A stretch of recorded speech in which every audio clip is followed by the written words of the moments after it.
మీ business ఏదైనా మీ ఊర్లో promotion చేయాలంటే అది సుమన్ టీవీతోనే సాధ్యం. ఇప్పుడే సంప్రదించండి. Welcome to Suman TV. Suman TV ప్రేక్షకులకు శ్రీ క్రోధినామ సంవత్సర ఉగాది శుభాకాంక్షలు తెలియజేయుచున్నాను. నా పేరు మవ సుబ్రహ్మణ్య రవి. ఇప్పుడు మనం మకర రాశి యొక్క ఫలితములను తెలుసుకుందాం.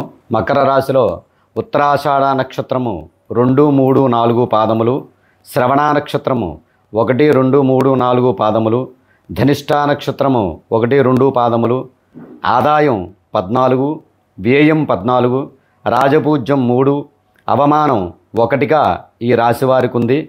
ఈ సంవత్సరం ఈ రాశివారికి శని, గురు, రాహుకేతు యొక్క ప్రభావం వలన ఈ రాశివారు అన్ని విధముల యోగదాయకంగా ఉంటుంది. మీరు తలపెట్టినటువంటి పనులన్నీ కూడా నిర్విఘ్నంగా నెరవేరుస్తారు. స్నేహభావంతో మిత్రుల యొక్క సహాయ సహకారాలతోటి శుభకార్యాలన్నీ కూడా దిగ్విజయంగా చేయడం జరుగుతుంది. వీరికి గృహ సంబంధమైనటువంటి నూతన వస్తువులు కొనడము, గృహోపకరమైనటువంటి అన్ని విధముల వారికి ఏవేవి యోగ్యముగా ఉంటాయో ఆ వస్తువులని కొని తెచ్చుకోవడం జరుగుతుంది. స్నేహభావంతో అందరితోటి మిత్రత్వంగా మెలగాలి, ఎవరితోనూ శత్రుత్వంగా ఉండకూడదు.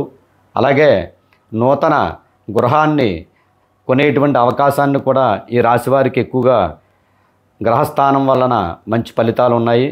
అయితే ఈ రాశివారికి మంచి స్థానాలకి ఉద్యోగరీత్యా మార్పులు జరుగుతూ ఉంటాయి. వెళ్ళినటువంటి చోటల్లా మంచి పేరు ప్రఖ్యాతులను గడిస్తూ ఉంటారు ఈ రాశివారు.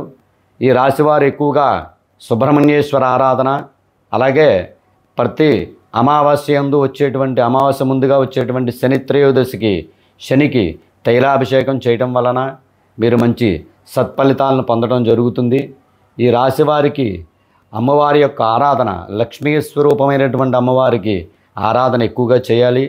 ప్రతి ఇంటి యందు కూడా శనివారం నాడు దీపారాధన చేసి అమ్మవారి యొక్క ఆరాధన చేయటం చాలా సత్ఫలితాలను ఇస్తుంది.